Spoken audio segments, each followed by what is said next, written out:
Catskills. Good evening, ladies. On behalf of the Women's League for Conservative Judaism Leadership Team, Merle and I are thrilled that you are joining us this evening if you're in the eastern half of our country, this afternoon if you are in the western half of our continent. And I do believe we have somebody from Portland, Oregon, somebody from Las Vegas, and a few people from California. So we do have people on the West Coast. So we are going to be having our virtual interview this evening or afternoon, the first one of 2022. Elyssa Friedland is joining us.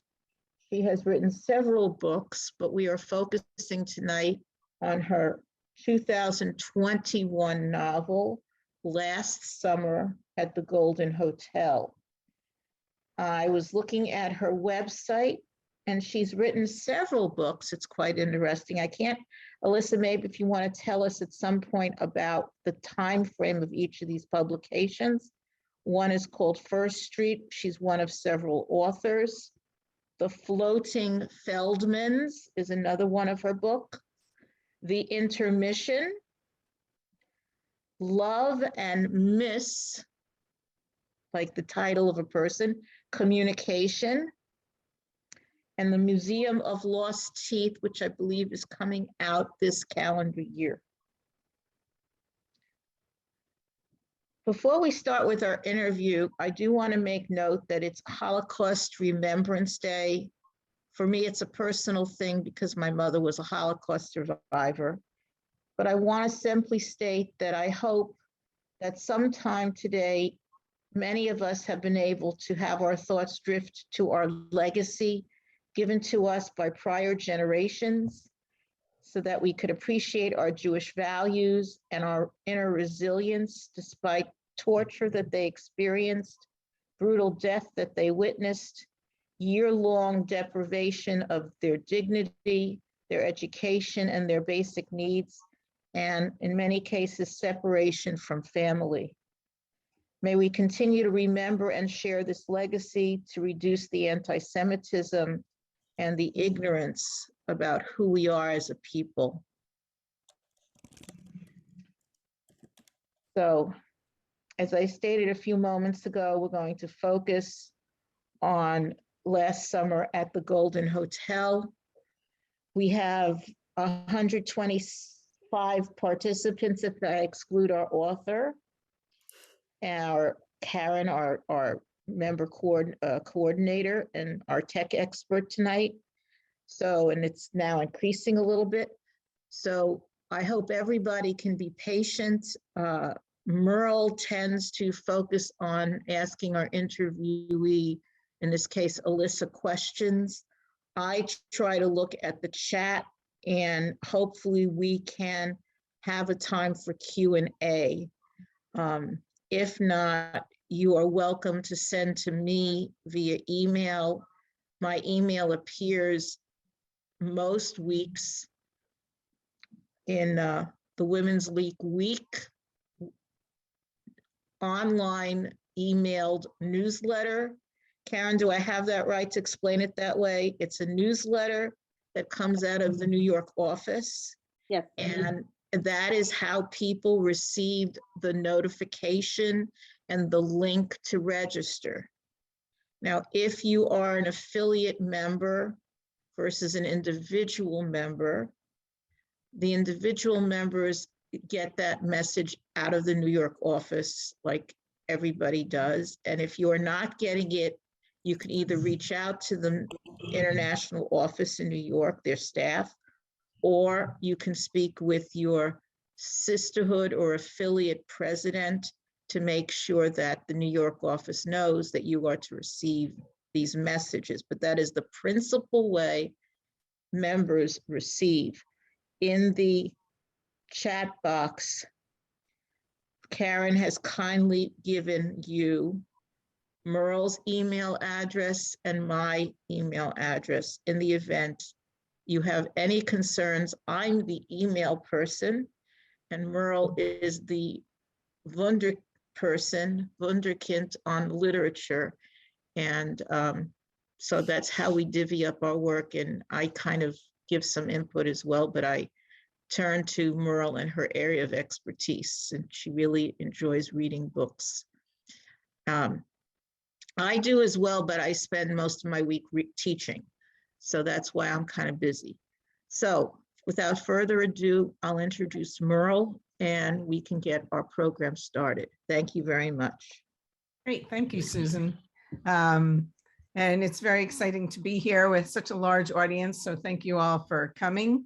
The Catskills are so much more than a mountainous region in New York State. In its prime, the Catskills boasted some 500 hotels and resorts that catered to mostly Jewish New Yorkers fleeing the hot and crowded city. And the Borscht Belt, as it became known, with its resorts competing for the best entertainment, helped launch the careers of countless legends. And I think tying this to the Holocaust Memorial Day, Remembrance Day, is that the Jews were coming here after the war, and in New York, this was a great way for them to get away and to have some comedy and to sort of lighten their lives after the horrors that they had seen. So I think that was a large part of the kind of people that were going up there. So Elyssa Friedland is our guest this evening, and she wrote this book, The Last Summer at the Golden Hotel, about two Jewish families that jointly own a fading hotel called the Golden Hotel. So let's start off, Lisa, by talking about your relationship to the Catskills and your history connected to the Catskills. Sure. Well, first of all, thank you so much for having me. It's such a large audience. I'm very excited. I would have not had the second martini before had I known how many people would be on, but maybe it'll make for a more entertaining talk. No, I, in all seriousness, I appreciate it. It's after 2 years of a global pandemic, being able to see so many faces is extra meaningful to me. So thank you. Personal connection to the Catskills. My mom spent her entire childhood every summer in the bungalow colonies, and she grew up very poor in Brooklyn. She lived above a laundromat. I don't even know how her family scraped together the money to go to the bungalow colonies. They certainly weren't as expensive as going to the hotels, but she went every summer, and my mom is a tough Jewish lady. And yet when it comes to talking about the Catskills, she says, it was magical. It was perfect. I have the most incredible fond memories of being there. And she talked about picking blueberries with her grandmother and going swimming in the lakes. And it seems like her family moved over the course of 20 years. They moved to different bungalow colonies and truly had an extraordinary time. And her sister really had an idyllic summer childhood and a great reprieve from their less than idyllic lives in Brooklyn. So that was what piqued my interest in the Catskills. I said, well, my mother's very critical. I gotta focus. What in the world? What kind of place would, my mother say is actually incredible? Like, she criticizes everything, and here's a place where she says it was magical and amazing.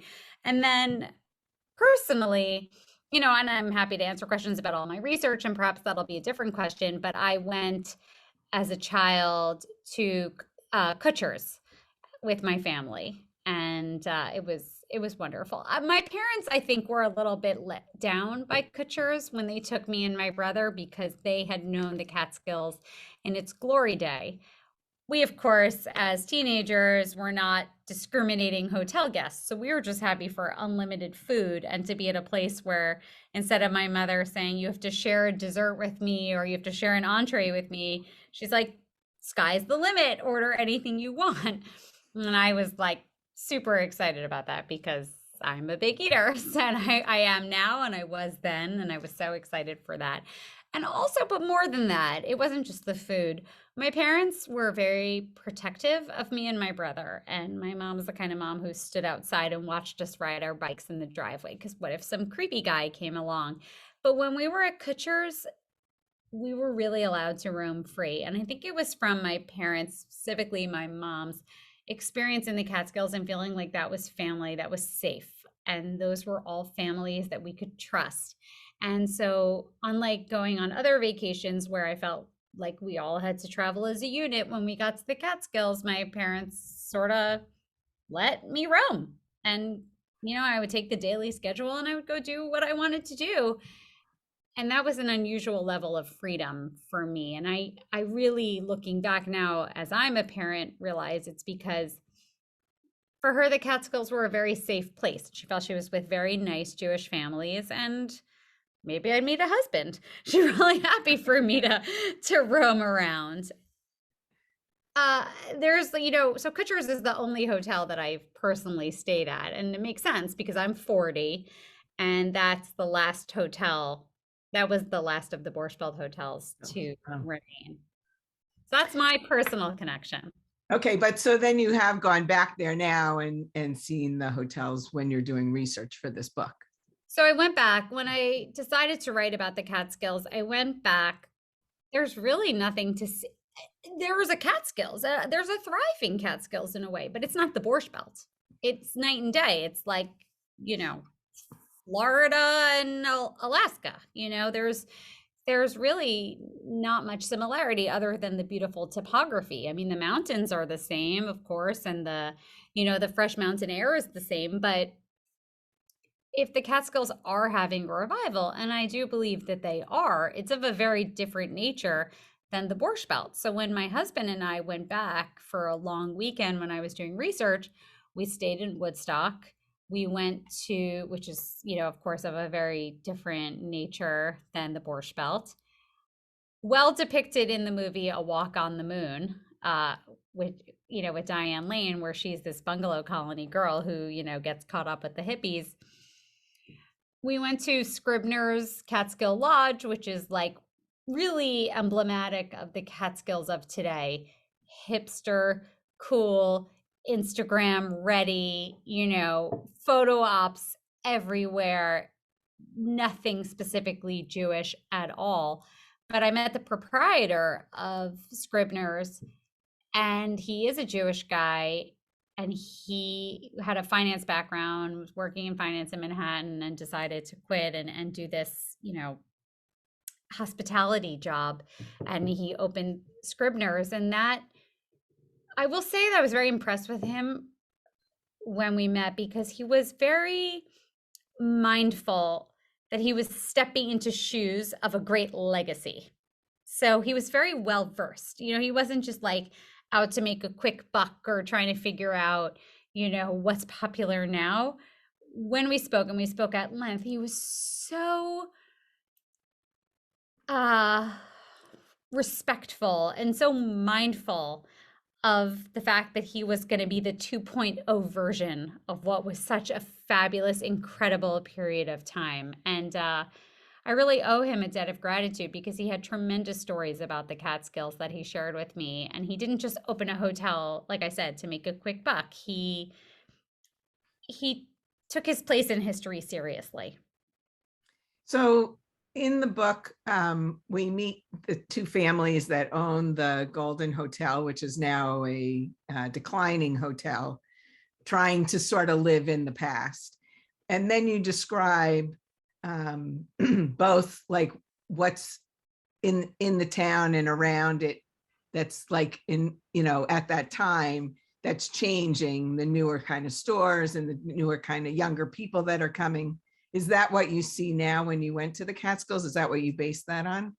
Definitely. In fact, there was an article in the New York Magazine about, I think it was the fall 2021, so just a few months ago, about, it had some sort of clickbait headline, like the Borscht Belt is hot again, and that of course appeals to New Yorkers with such a sense of loyalty and nostalgia for the Borscht Belt. But in fact, when you read the article and it profiles something like 7 or 8 hotels that are opening up in the next few years in the Catskills, they're of such a different nature. It's all farm to table food and yoga and meditation and wellness retreats. And in fact, I forgot, I'm blanking on the name, but one of the the Roxbury, it's one of the popular hotels in the Catskills now. Every room is wildly decorated, like begging for, Instagram, credit. And it's like, I think that they're sort of using the Borscht Belt as, I don't know, like salesmanship almost, like, oh, like our family had such an attachment to the Borscht Belt. Oh, I'm interested. I want to see the Catskills. But in fact, the Catskills of today and what's on the horizon for being built there's virtually nothing in common with the great hotels of the Borscht Belt, Right. which is, I don't even want to say it's bad, it's good. It's hard to make a judgment call because it's a different world now. It's a very fast-paced world. This is not a world where people want to order 19 desserts to the table. I mean, this is a world where like you're either keto or you're intermittent fasting. Like, it's a different world now. I mean, you're not like extra schmaltz, please, it's very different and it's much more health conscious. Listen, like they say the Catskills were sunk for the 3 A's. Airfare got cheaper, assimilation, and air conditioning. Well, those things are all still here, And so I think that the Catskills are certainly having a revival. But when I speak to audiences that have such a personal connection to the Borscht Belt, I want to be honest that yes, there is a revival, but it's not the Borscht Belt. Right. I mean, now we send our kids off to summer camp. We don't take them with us on vacation for the summer with us. But which had its origins actually in the Catskills. In fact, Kutcher's Sports Academy was a thriving summer camp. And that I think is why Kutcher's was able to hang on the longest of all the Borscht Belt's resorts. I mean, Grossingers was a wild success, but it closed in the 80s. And Kutcher's closed in the 2000s, in the early aughts. And I think it was the summer camp tradition that helped it survive. There's a fabulous documentary, Kutcher's The Last Catskills Resort, that I recommend anyone who seeks further information after reading my book. It's a wonderful documentary with many interviews with the members of the Kutcher family, really talking about the heartbreaking decision. They were the last bastion of the Borscht Belt and having to make the heart-wrenching decision to close. They knew it was more than just about their family. It was the end of an era. So is the Golden Hotel based on that family, or? I would say the Golden is, if I had to say, it's a combination of the Concord, Kutchers, and Grossingers. So Grossingers, where I've never been because I was 4 when it closed. I'm 40 now, and so I was born in 1981 and closed in 1985. I was 4 and I've never been there. I was very lucky. As you know, I don't typically write books with that much of a historical bent, but I got incredibly lucky with this one. I was at my Pilates studio where I take a weekly Pilates class pre-COVID, and every week for a couple of years, there was a really lovely older woman. Like, she appeared to be in her late 80s or 90s, and we had private sessions at the same time. I live in Manhattan on the Upper East Side. I just had a fondness for her. There was something likable about this woman. And so one week, she didn't come. And I just said to my teacher, like, oh, where's that, woman who's always here? And she's like, oh, she went to a doctor's appointment. She's fine. She'll be back next week. And then my teacher, not Jewish, like, Italian woman, looks at me and goes, do you know who that is? And I said, well, I know her name is Bunny because I've been here for 2 years with her on Thursdays at 11, but no, I don't know who she is. She's like, she's Bunny Grossinger. Have you ever heard of Grossingers? I was like, have I heard of Grossingers? I have 50, 60 pages of a novel about the Catskills right now. Are you kidding me? I've been taking Pilates on the Reformer next to Bunny Grossinger for 2 years, and I didn't know.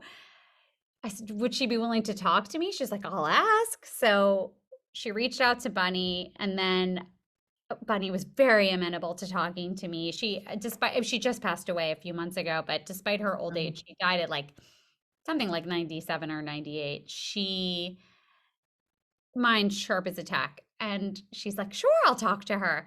And I went to her apartment 3 times, and I sat there for hours, and she just had story after story after story about not just the Catskills that I could really get from my mom and the 50, 60 other people I probably met along the way that I talked to who had Catskills personal experience. But here was an owner.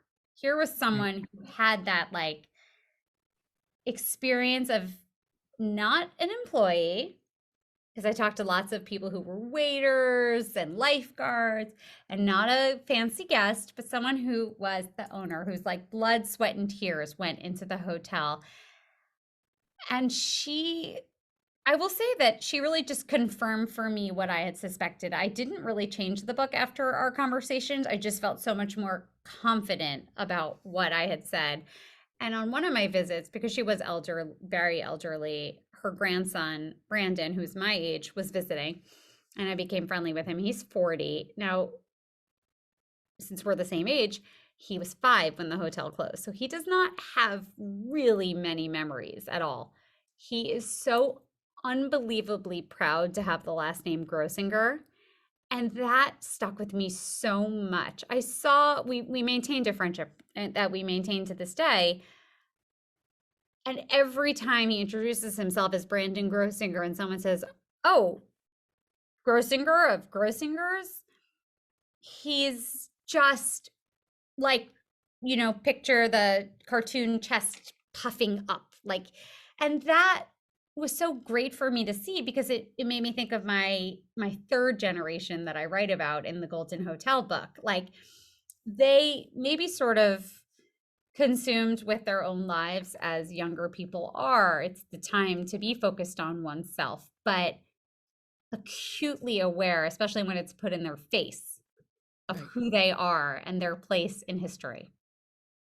Right. That they do have a place in history. That's really what it is. 100%. And it breaks my heart, because I can't express, I mean, the number of people, now I've done probably 50 book events. So many of the events are me addressing people who have personal experiences in the Catskills. I don't think there's another place on this earth that people have such positive things to say about. Right. Nobody has ever, and I've talked to so many people, said, I don't really know what the great fuss was about. Everyone says it was magical. It was incredible. I'll say, what did you like about it? And the response is commonly, what wasn't to like? It was wonderful. So your books feature Jewish characters. Do you consider yourself, and we've discussed this at Women's League Reads, do you consider yourself a Jewish author? And what does the Jewish connection add to your story? Such a great question. I have to say, do I consider myself, it's like, they always say, like, are you an American Jew or are you a Jewish American, you know? And it's like, is that just semantics, or is that a real distinction? My last 2 books were very Jewish, The Floating Feldmans and The Last Summer at the Golden Hotel. Well, I think of them as very Jewish, but let me tell you this. They were read by a lot of non-Jews who then responded, this is exactly like my family. And so if anything, I've come away, of course, writing about the Borscht Belt, it's a uniquely Jewish experience. But the number of people who aren't Jewish who reach out to me and say, these are such universal issues, and I feel like you're writing about my own family, or a non-Jewish person will say, oh, you know, I'm Italian, and there was a very similar summer destination that we went to, and I don't want to take away from the Jewish experience other than to say that we are similar to other very like strong, ethnic groups with very pronounced identities and identity features. And so my Jewishness is a big part of my personal identity. I went to Jewish day school since I was in nursery through 12th grade. And when I got to college, it was really culture shock for me. I had gone to Solomon Schechter Day School in New Jersey and Camp Vermont, the Berkshires. I had very little interaction with people that weren't Jewish. I come from a very Jewish town in New Jersey. And then I go to Yale, and my roommates have barely ever met a Jew, and I am in a totally different world. And it really was culture shock for me when I got to college. And I don't think I realized just how Jewish I was until I wasn't surrounded by Jews everywhere. I think it is a very big part of my identity, but I'm hesitant to really say, oh, I love to write about Jewish issues because, and and Jewish history and Jewish issues, because I think that really diminishes how universal these topics are, and to take away from how much what I write resonates with people who aren't Jewish. And The Floating Feldmans was a Jewish family, 3 generations, my third book, on a cruise ship. It was very much applicable to other families that weren't Jewish. Were there a few? Of course, there were specific stories. The time you didn't come home for Yom Kippur, the time I saw you eating bread on Passover, and there were like Jewish things, but there's a Catholic equivalent of that. There are equivalents. Now, naturally, The Last Summer at the Golden Hotel is a piece of Jewish history. But in fact, when I dug into my research, there were different ethnic enclaves even in the Catskills. And I heard about Villa Roma Hotel, which was for Italians. There was a Polish enclave. But, well, my next book really is not a very Jewish book. And I think I just don't want to pigeonhole myself, because imagination is like my whole, sort of like purpose in life and my joy. And so since I am prolific, I write a book basically about a book a year. I want to preserve the option to write widely, but we're all people at the end of the day. So it's true, this is a book about a lot. I think they sort of promoted it this summer as like a summer read and, something kind of light, I think. But I think when reading it, and it is very entertaining and it's fun to, have memories of the Borscht Belt, but you also do look at, I think, some serious topics in the book that would relate to anybody. So it's looking at families and family dynamics, and the individuals each have, I think every person in the book has some issue or some thing that they're dealing with in their personal life. So did you have a favorite character that you wrote about in this? Well, I don't know on this Zoom how many have read the book and how many have not read the book. So I don't know if this answer will be boring for some, but I would say Amy was probably my favorite because I relate to her. I'm the middle generation. I deal with my parents on a daily basis, and I deal with my children on a daily basis. And I work full time, and I'm like, where's the time for me? I mean, unlike Amy, my husband does not overprescribe OxyContin. I'm very happy to say. But no, but he doesn't do anything of the sort. He's a lovely, lovely person with an upstanding job. But I feel squeezed like the way Amy does. I have 3 children. They're 13, 11, and 8.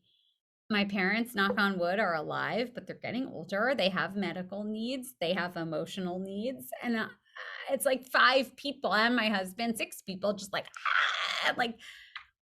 like, what about me? Like, I need to breathe. And Amy, I think, needs to breathe.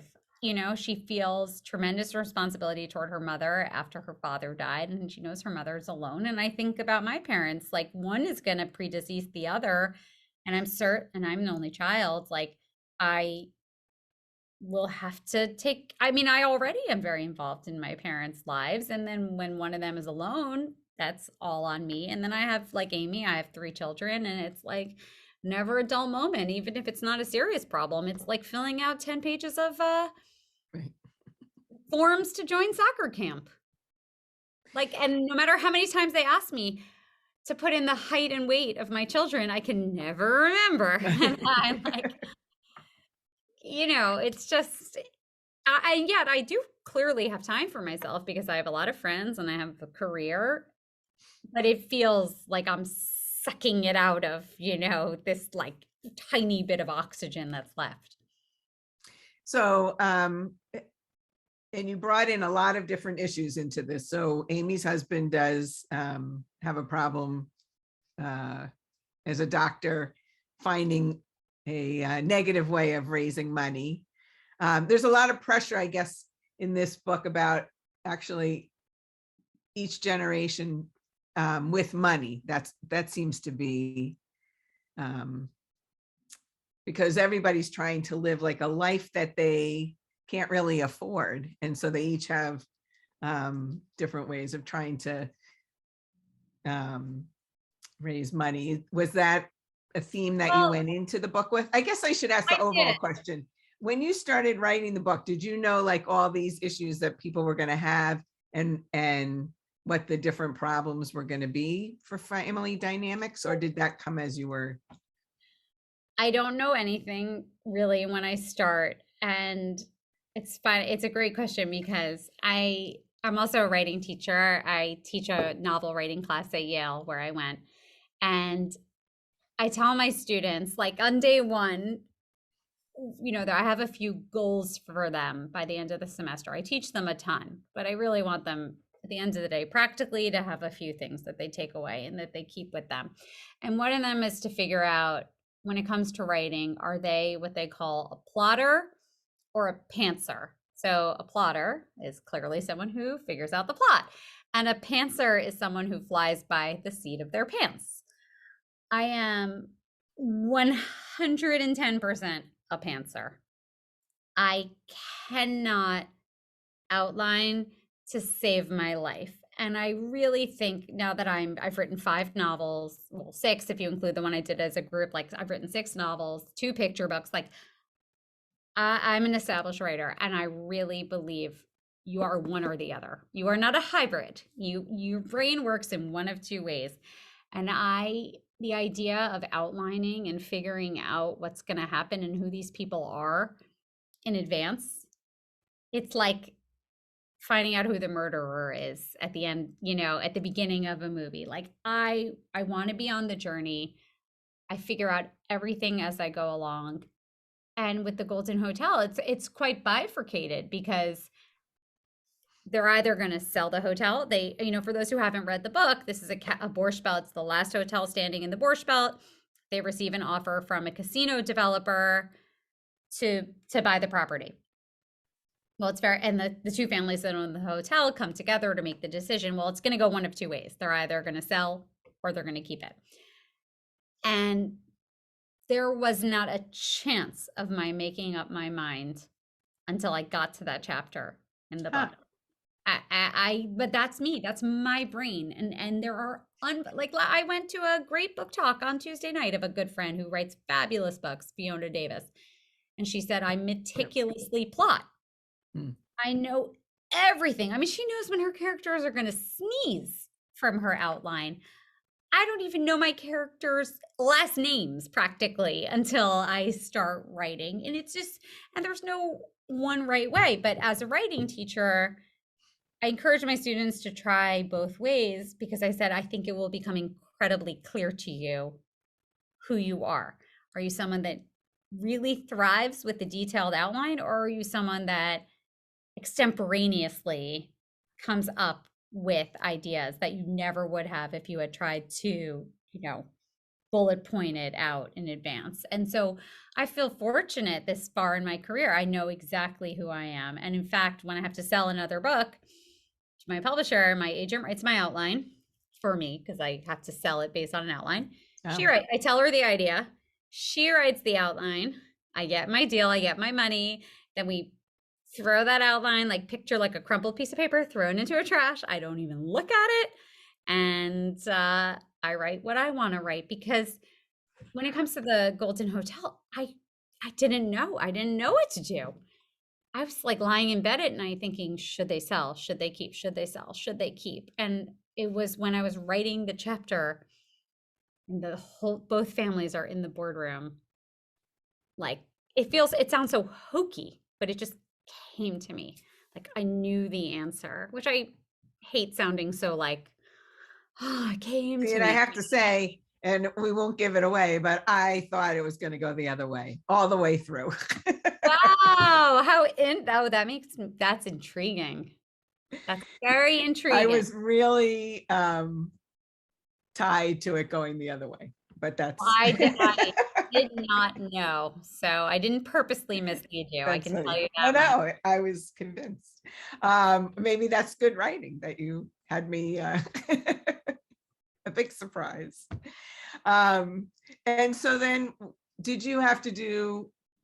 Well, I guess maybe you didn't. So tell us what your previous career was. I guess maybe that'll answer the question of knowing about the husband and his legal issues, his legal problems. I always wanted to be a writer from the time I was probably 6 or 7. It was very clear to me that was my dream job. Unfortunately, I'm also like super type A and practical.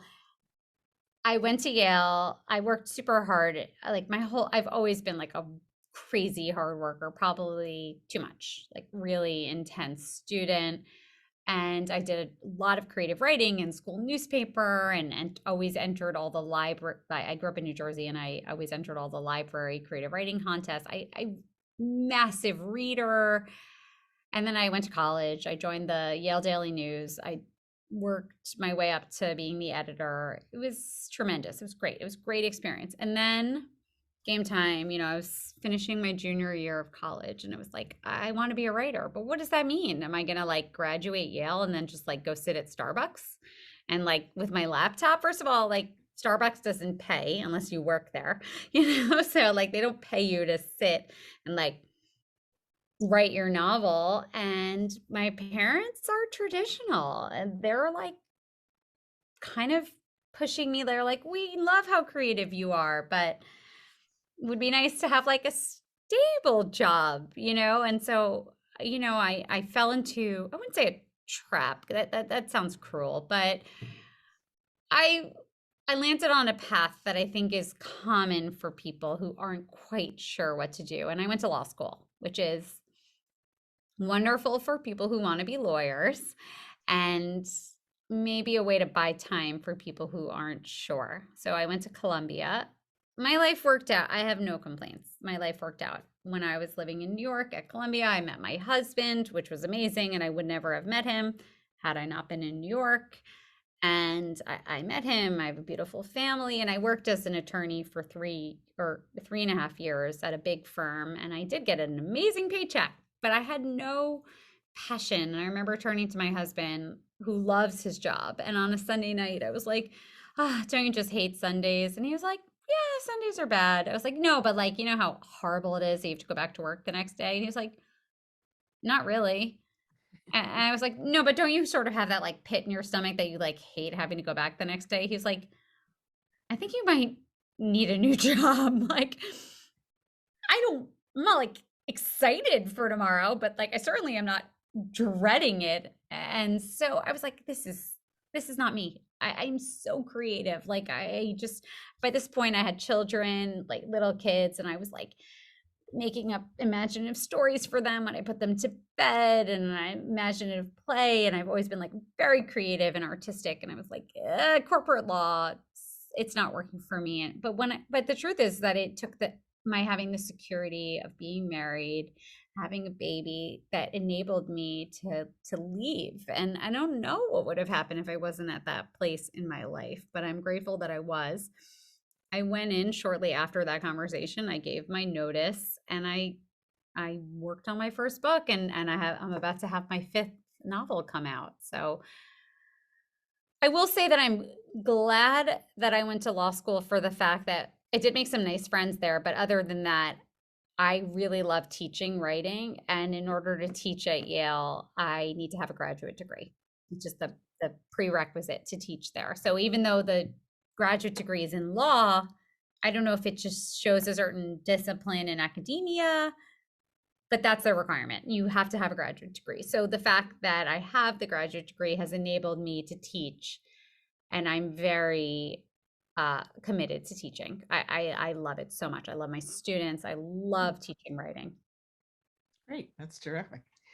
So just a quick question. Have you ever tried goat yoga?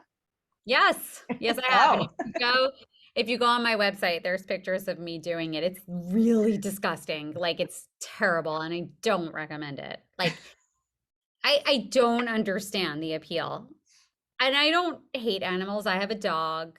I think goats are cute. I don't need them pooping on me while I do yoga. But like, I also happen to hate yoga even without goats. Like, I'm a New Yorker. I need to like move. In yoga, where they're like, hold this position for a minute, I'm like, I could write it in a whole new novel in the time they're telling me to hold this position. Like, no, thank you. So I'm not a great yoga disciple, I guess would be the best word. So plain yoga, no. Goat yoga, definitely no. Do you think that the Golden Hotel might be made into a movie someday? There are 2 deals that are currently under negotiation. One of them, I'm not sure what the vision is, but one of the development teams that has it is, they're not interested in a movie. They want a TV show, an ongoing series with Brian, whoever read the book, who's on, with Brian as the focus. Interesting. Yeah, so I'm excited. I'm like waiting every day. I check my email, like, I'm ready for Hollywood. Like, please email me. But I have very promising interests, to sell the rights. Like, actually getting made into something is a whole other hill to climb. Right, that's true. So you had mentioned that you had pictures of the hotel. Did you want to show? Sure. So I can if I can share my screen, because usually I start with that, but I know I've been talking for a while. So I'll just share it. I'll go.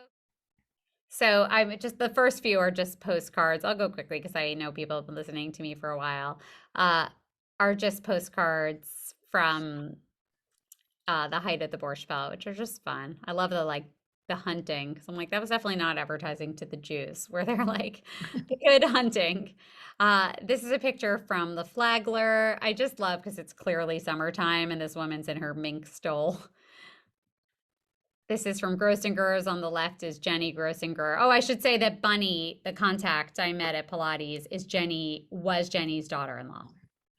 And next to her is the actress Bess Meyerson, and a really big thing, like a huge talent of Jenny Grossinger, was that she was amazing at attracting huge celebrities to come to the hotel, which then of course served to,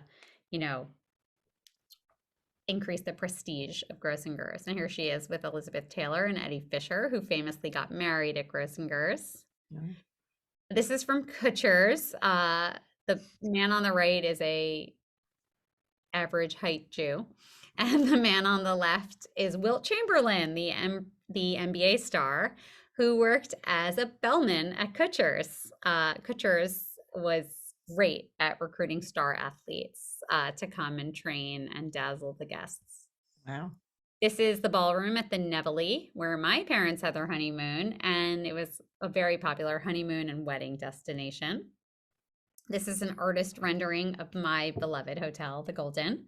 I was connected to a woman who had done a beautiful rendering of the setting of a friend's book, a sleepaway camp, and I loved it. And I loved that she had this beautiful double page illustration in her book of the setting. And I think there's sort of a fine line between leaving things to a reader's imagination and letting people imagine things for themselves. But because there are many readers I knew who would have zero context for the Borscht Belt, I wanted to have something that sort of showed the scale. This is the swimming pool at Grossingers in its heyday. And this is what the swimming pool looked like until very recently, when the site was finally cleared a few years ago. But for 20 years, this was what it looked like. Same with the coffee shop at Grossingers here. This is a guest room at Kutcher's. Guest room at Kutcher's after it was left to rot. And this is Kutcher's of today, which is the Y1 Wellness Resort. The property was bought by an Indian billionaire, and he has built a yoga retreat there. Very much the opposite of the Borscht Belt roots. Concord, and Concord today. Resorts World Casino. So in my book, the fact that the Golden Hotel receives an offer from a casino developer is, ripped from the headlines of what happened at the Concord, which is that it became a sort of low budget casino. This is the picture from the New York Magazine I referenced earlier, the New York Magazine article I referenced earlier that highlighted all the hotels that are opening.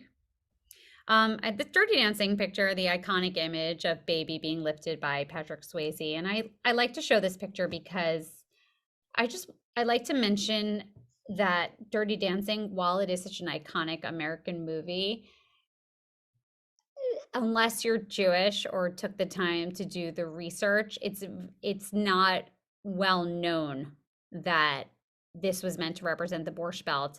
And I have very smart, talented, brilliant friends from Yale, and as recently as this summer, after my book had come out, I just turned 40 and I was out for dinner for my birthday, and I said to my friends who were at my birthday dinner, none of them are Jewish, and I said, well, you know how Kellerman's is a Jewish hotel and Dirty Dancing is, and they looked at me like they had absolutely no idea what I was talking about. And that was super interesting to me, which led me to then look up interviews with the screenwriter of Dirty Dancing, who talked very much about how it was a case of inside baseball. Like, if you knew, you knew, and if you didn't know, you didn't know. And it was a universal story about a fancy girl, falling for a lower class guy.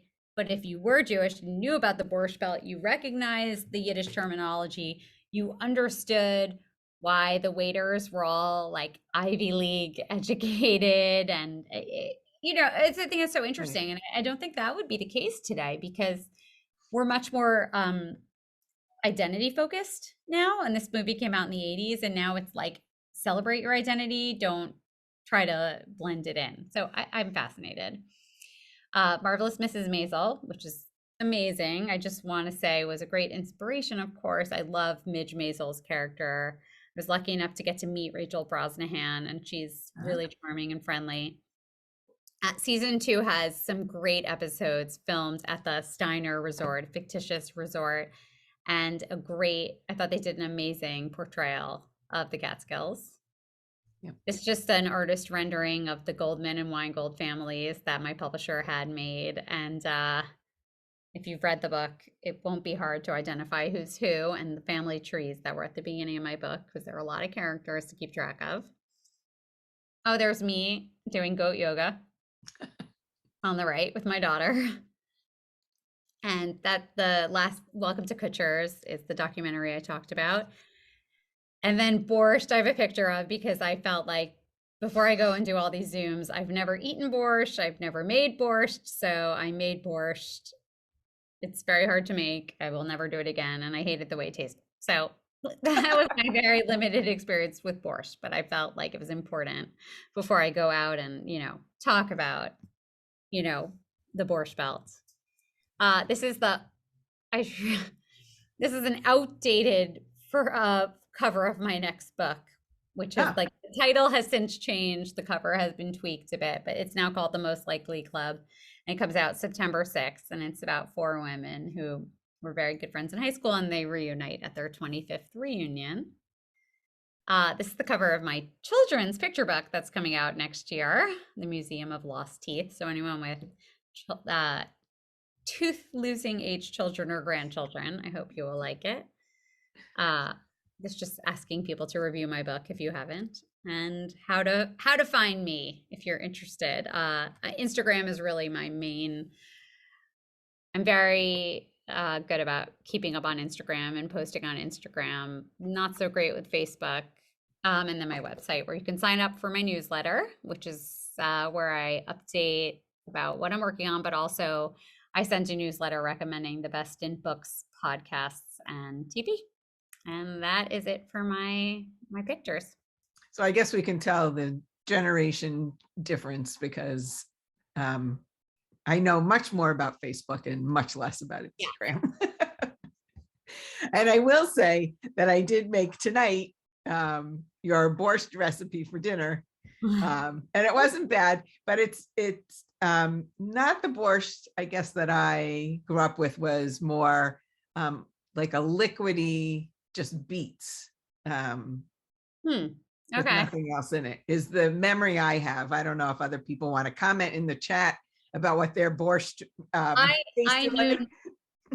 knew nothing, and I had a friend who's Ukrainian.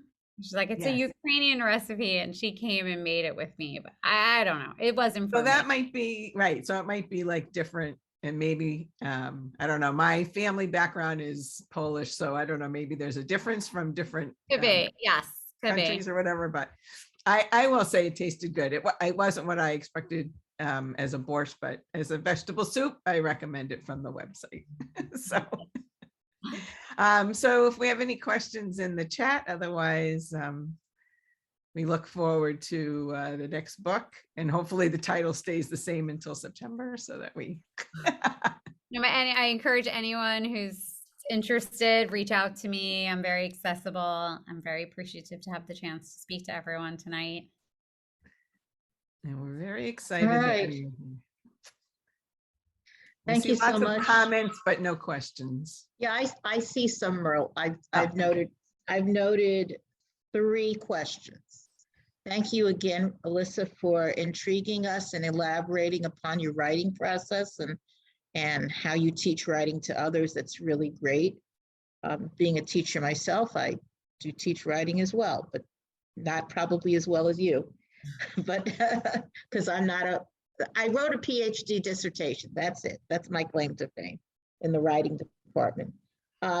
Anyway, one of our participants, Marilyn Safer, she wanted to know, was there a specific or primary message that you wanted to convey to the reader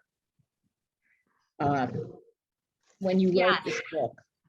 Yes, I would say the primary message is that the 3 generations all have a lot to learn from each other. And it can be very easy to dismiss other generations as not getting it. But it was important to me to treat each of the generations with respect in the book and to show that they each had something really valuable to learn from each other. And so while maybe the older generation might be quick to dismiss the iPhone obsessed actually has some fabulous ideas for the hotel, and the iPhone obsessed might always be chasing the next thing, but the book and reconnecting with the grandparents and connecting with their history helps them appreciate the value of tradition and that like new isn't always better. So that was the message. Thank you. A second person, Susan Svaris. I think, Susan, I'm pronouncing your name correctly. I know you've been on other of these author interviews that we've done in the last year or so. Her question is, where did you grow up in New Jersey? I believe Merle is also from New Jersey originally. So, and there's probably about 10 people on this call that is that are from New Jersey. And Elaine, I have noticed that, and I'll ask you to ask in a few moments. I'm from Livingston, New Jersey, All right. if anybody knows it. Yes.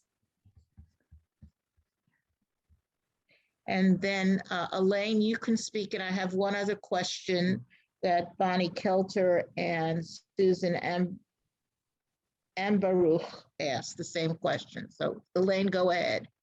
Mine wasn't a question as much as a comment. I worked in the Bush Belt during the summers to put myself through college. So you brought back a lot of memories for me, and a lot of it was pretty accurate. But this was back in the, I don't even want to say it, in the late 50s, that so many of us put ourselves through college by working as waitresses and bellhops and maids in the Borscht Belt. And it was a pretty interesting time. There was lots of little hotels. One that I worked at, you might not have heard of, was called Young's Gap. And it was the baby to the Grossingers and the other famous hotels. But your retelling of it brought back a lot of memories. Thank you. Oh, I'm so glad. All right. And the other question that two people have come up with is, and hopefully this is not a spoiler alert for people who haven't read the whole book yet or have yet to read it. Towards the end, you have the family members taking a vote, whether to sell or keep, and you don't share the exact outcome, you know, in terms of like specific people voting or specific generations voting, etc. So some people ask us, why did you choose that? Why didn't you reveal more information about that family vote? Well, I didn't want to have a chapter from everybody's perspective about the vote, because there's so many characters and that would have really slowed down the action. So that's like, practically speaking, from a narrative perspective, if I wanted to have everybody's head explaining their decision, I thought it was very intriguing for readers to try to figure out how people voted. I thought that was a very nice unknown. And then finally, the chapter, you know, which is, I believe, is told from Brian's perspective, he doesn't know. He only sees, you know, sell or keep. So he's not privy to how people voted. And so, yeah, it was a deliberate decision. I didn't want to slow down the action, and I didn't want to devote an entire chapter to every single character figuring out how they would vote. And if the characters are anything like me, and they are, they're my creations, they didn't know until they got in that room. All right, we've had a few other comments. I know that it's almost 8 o'clock. Alyssa, are you willing to hang on for about 5 to 10 minutes? Yeah. I just want to double check. So one person who I happen to recognize her name, she's from Chicago. I got to go up and find, it's Mary. Okay, now I can't find it. Her last name, I think, is, okay, Mary Ellen Bowers. I believe she's from Chicago. She knows the president of Central Great Lakes Region, Pam Schlossberg, very well. And she's typed here, I could see this book as a successful play on or off Broadway. Mazel tov, great book. I thought you'd like to hear that. There's also some discussion in our feed here, our chat, about borscht recipe differences. Also, a number of people have talked about having visited and spent time in at certain hotels. Donna Testa said she was at the Nevele. Ivy Sales Roberts said she grew up in North Fallsburg because her parents owned Nan Acres, which was opposite the Pines Hotel. Maggie Anton, who's another author who's on our call from LA. Maggie, maybe you remember my name briefly when you came to Cincinnati. So for Rashi's daughters, trilogy you wrote a while back. And since you've written another trilogy, you said that you've heard from other authors that best to have your options, but never, you option, but never produce. That was, you get the dollars, but don't suffer seeing what a terrible job they do with your book. That's what she's suggesting. Nancy Rose Androphy asks, what is your maiden name? If you're willing to review that. Sure, Folk, F-O-L-K. Okay. And her son is also 40 and also attended Columbia Law School. That's what she's doing a little Jewish geography here. So, and then Beth Bloom mentions that when she was a senior at Queens College in New York, Beth, my alma mater as well, for my bachelor's and first master's degree, that she would go up to Monticello every weekend and work the Concord in the ski chalet. It was a wonderful experience for her. She was able to eat in the dining room with all the guests and went to all the shows at night. When she was in college, she worked at the Fieldstone Hotel in Swan Lake for 2 summers and met friends with whom she is still in touch. Robert Klein worked as a busboy and would entertain in the casino at night. And she felt it was a great learning experience. So, and Janice Allen talks about an ultra-Orthodox community. And she asks, is that true? And what time of life do they have? I mean, I would say that when I drove up to the Catskills, I pass like a very ultra-Orthodox community on the way, and my kids go to sleepaway camp in that area. So I'm, a couple times a year I see it. I don't know much about it. It's just very, very, very religious. Muncie, yeah. Very religious, of like you can see from the stores and the signs that are advertising, but I know very little about that, to be honest. Oh, we're talking about Muncie? Is that what? Well, Muncie. Joel, yeah. It's spelled Monsey, and Kiryat Yoel is also another community there. My daughter, who has chosen a very Orthodox path, she worked for a number of years for a real estate lawyer in Muncie, Monsey, and knows a lot of people from that part of the world. I wasn't actually talking about Muncie because I know about Muncie. Muncie's up in the Catskill area. So Muncie's more like Rockland County, I believe. Yeah. But I had heard that actually in the Catskill area there was, and that might have been somewhere between when the Borscht Belt ended and where we are now with that area, that there was a Orthodox community there. I don't know if they're still there. I didn't know whether you had learned about that, but okay. Okay, I do want to say that I have a friend whose first name is also Susan. She is also an Orthodox woman, and for many years her husband and her did rent a bungalow in an Orthodox only, with an eruv around it and shomer Shabbat and kosher food for everybody who was there. So I do know from her experience, when her children are much younger, she's now a grandmother of 19. So very different life than mine.